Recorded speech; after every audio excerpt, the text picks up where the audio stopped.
Ավստրիայում հազարավոր մարդիկ մոմավառություն են անցկացրել դպրոցում տեղի ունեցած կրակոցների զոհերի հիշատակին։ Ոստիկանությունը հայտնել է, որ 21-ամյա կասկածյալը, որը նախկին աշակերտ էր, ինքնասպան է եղել դպրոցի զուգարանում երեքշաբթի դպրոցում տեղի ունեցած հրազենային հարձակումից կարճ ժամանակ անց, որը երկրի պատմության ամենամահացու հարձակումն էր։ Զոհվել է 10 մարդ, վիրավորվել 12-ը։ Նրանցից մի քանիսը ծանր վիճակում են, իսկ հրաձգության դրդապատճառները դեռևս քննության փուլում են։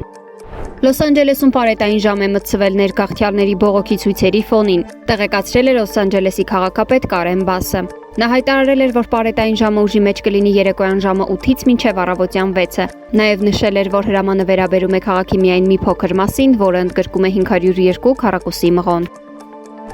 Գազայում Իսրայելի հարձակման հետևանքով զոհվել է շտապօգնության 3 աշխատակից, որոնք փորձում էին փրկել նախորդ հարվածից փլատակներում մնացած վիրավորներին։ Զոհվել է նաև նրանց հետ գտնվող լրագրողը։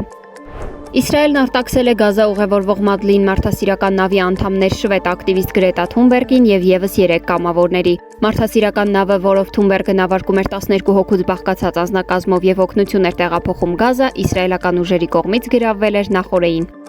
Ռուսաստանն ու ԱՄՆ-ն նախնական որոշում են կայացրել հարաբերությունների կարգավորման հարցով խորհրդակցությունները Ստամբուլից իրենց մայրաքաղաքներ տեղափոխելու վերաբերյալ, հայտարարել է ԱՄՆ-ում Ռուսաստանի Դաշնության դեսպան Ալեքսանդր Դարչիևը։ Ռուս-ամերիկյան հարաբերությունների վերականգնման համար դեռ երկար ճանապարհ կա եւ գործընթացն ինքնին դժվարությամբ է ընթանում։ Այն դանդաղեցնում են ոչ միայն Սպիտակ տան հակառակորդները իդեմս խորքային պետության, այլև կոնգրեսի բազաները, որտեղ ձևավորվում է կայուն հակառուսական լոբբի, նշել է Դարչիևը։